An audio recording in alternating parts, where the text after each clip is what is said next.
तो टेस्ट हमारा है ना और ज़्यादा ककड़ी का बढ़िया है, मार्केट में इतना बढ़िया नहीं होता।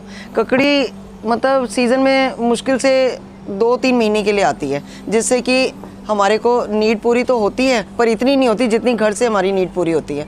जब इसका लुत्फ़ भी बड़ा अच्छा आता है और अपने हाथ से ग्रो करी हुई है ना, तो इसलिए हमें बहुत अच्छी लगती है, जो कि मार्केट में नहीं मिल रही इस टाइम। और भिंडी देख लो, भिंडी मेरी 2 दिन बाद मतलब इतनी बन जाती है। देखो अभी मैंने सुबह ही तोड़ी है और एक ये रह गई है, 2-4 उधर भी हैं और इधर भी और ककड़ी ये भिंडी निकली हुई हैं, जिससे कि हमारी ये पूरी नीड पूरी करती हैं। मतलब मार्केट से तो पूरे सीजन में मैंने भिंडी ली ही नहीं है। अभी देखो आगे आकर कितनी भिंडियाँ लगी हुई हैं। सुबह भी भिंडी मैंने बड़ी हार्वेस्ट करी है और जब मुझे ये एक्सपीरियंस हो गया है कि इस ग्रीनरी से मुझे ना बहुत अच्छी वाइब्स आती है, कोई एंजाइटी नहीं होती, कोई मुझे मतलब घुटन नहीं होती, बहुत अच्छा फील आता है। जब भी मैं घर में उदास होती हूँ ना, ये मेरे जो पौधे हैं ये मेरे बच्चे जैसे हैं, मैं इनको मिलने आ जाती हूँ। और भिंडी यहाँ पर भी देखी है, मतलब थोड़ी थोड़ी देर में मेरे को कुछ ना कुछ छत पे आने के बाद मिल जाता है।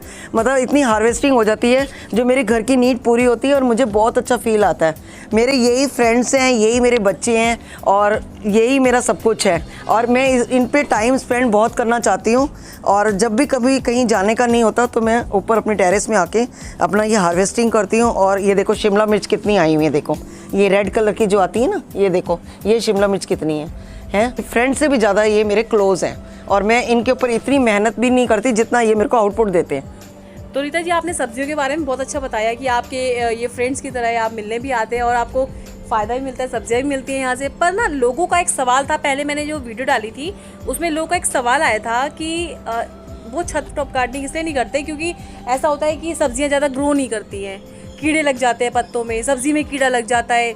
मतलब या तो कह लो कि जैसे लाइक ये है, आपने शिमला मिर्च उगाई तो शिमला मिर्च का साइज़ तो बहुत बड़ा होता है ना, वो कहते हैं इतना होता ही नहीं है हमारी मतलब उसमें। तो ऐसा क्या रीज़न है, लोगों को कैसे काम करना चाहिए? इसका रीज़न एक ये है कि जब हम प्लांट में ओवर वाटरिंग करते हैं, एक तो रीज़न वो है। हाँ। दूसरा हम इसको समय समय पर गुड़ाई करते हैं। हाँ।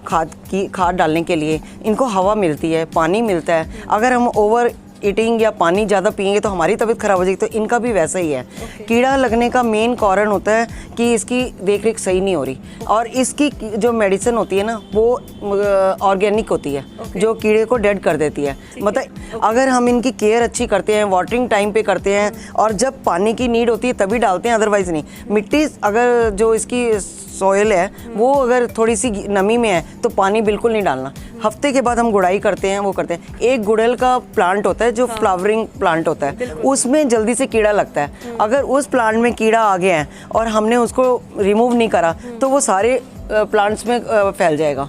तो हम उसका बहुत केयर करते हैं। मेरी टेरेस में आज तक कीड़ा नहीं लगा, मेरे फ्रूट्स में वेजिटेबल में कभी कीड़ा नहीं लगा, क्योंकि मैंने इनको कभी ओवर वाटरिंग नहीं करी, कभी इनका वो नहीं है। समय समय पे इनको जितनी नीड होती है खाद तब डालते हैं। और एक इनका टॉनिक केमिकल नहीं कह सकते उनको, एक टॉनिक वाटर आता है जो स्प्रे करो ना, इससे क्या होता है फ्लावरिंग और फ्रूटिंग बहुत होने लग जाती है। पीछे फ्लावरिंग भी हुई और फ्रूटिंग भी हुई। मेरा मतलब 15-16 केजी मेरा टमाटर निकला। तो लोगों के दिमाग में तो वो टॉनिक भी केमिकल का ही काम करेगा ना? नहीं, ऑर्गेनिक है, टेस्ट नहीं, ऑर्गेनिक नहीं है। ऑर्गेनिक होता है वो केमिकल वाला नहीं होता, हार्मफुल नहीं होता वो। वो तुम डालोगे उससे प्लांट ग्रो भी करेगा और उसकी क्वालिटी भी अच्छी होएगी और क्या कहते हैं वो उसकी क्वांटिटी भी बढ़ेगी। मतलब जैसे आपके कहने का मतलब ये हो गया कि जैसे हम लोग खाना खाते हैं अपने आप को स्वस्थ रखने के लिए, उसी तरीके से उनका भी एक टॉनिक है। हाँ जी टॉनिक है। पौधे को स्वस्थ जैसे बच्चे को ग्रोथ करने के लिए टॉनिक दिया जाता है। हाँ। तो ऐसे ही प्लांट्स का भी आता है, वो केमिकल नहीं कह सकते। हमने अगर टेरेस पे गार्डनिंग करी है तो ऑर्गेनिक करने के लिए करी है। बाजार से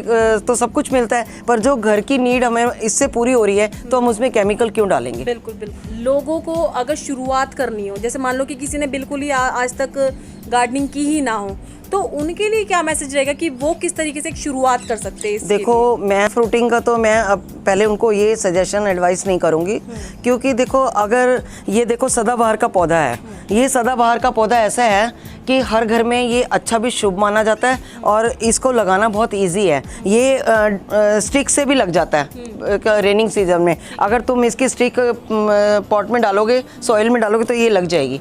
पर अगर तुम फ्लावर से स्टार्ट करोगे, फ्लावरिंग से स्टार्ट करोगे तो तुम्हारा इंटरेस्ट बढ़ेगा और जिससे कि मतलब तुम्हारा दिल करेगा देखो फूल उग रहे हैं, फूल देख के तुम्हारे को खुशी मिलेगी, फिर तुम्हारा दिल करेगा कि सीड से हम ग्रो करें, वेजिटेबल करें, फ्रूट्स करें। ये स्टार्टिंग जो है ना हमें फ्लावरिंग से स्टार्ट करनी पड़ती है। आपने कहाँ से शुरुआत की? मैंने फ्लावरिंग से करी है। शुरुआत। जब घर में गुलाब होने लगा वो कुछ है, मैंने आपको पीछे भी बताया था मेरे हस्बैंड का बर्थडे था, ये फ्लावर शॉप्स होती हैं रात के 12 बजे बंद हो गई, तो 15-20 फ्लावर इतने अच्छे गुलाब के लिए उसका बंच बना के अपने हस्बैंड को हैप्पी बर्थडे बोला। तो आप ये बोलो ना कि जब ऐसे समय में हमारे को ये क्वालिटी मिल रही है तो कितनी खुशी होती है। तो ऐसे ही वेजिटेबल का है, अगर हम थोड़ी सी मेहनत करेंगे, कुछ ग्रो करेगा तो हमें कितनी खुशी मिलेगी। ये भी रूफटॉप गार्डनिंग करना